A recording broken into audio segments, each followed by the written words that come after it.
मेलसी में इंसदादे बदअनवानी एस्टेब्लिशमेंट विहाड़ी की कार्रवाई। रिश्वत लेते हुए पटवारी ज़हूर को रंगे हाथों पकड़ लिया। इंसदाद बदअनवानी एस्टेब्लिशमेंट का कामयाब छापा।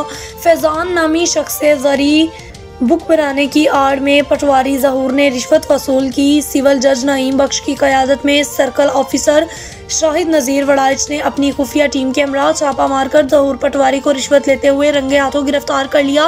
निशानज़दा नोट बरामद करके थाना दानेवाल की हवालात में बंद कर दिया। इस मौका पर असिस्टेंट डायरेक्टर इंसदादे बदअनवानी एस्टेब्लिशमेंट सरफराज ऐबक और सर्कल ऑफिसर शाहिद नज़ीर वड़ाइच ने गुफ्तगू करते हुए कहा कि साइलिन की शिकायत के अजाले के लिए हर वक्त दफ्तर के दरवाजे खुले हैं। आवाम और मीडिया के ताउन से करप्शन का मुकम्मल तौर पर खात्मा यकीनी बनाया जाएगा।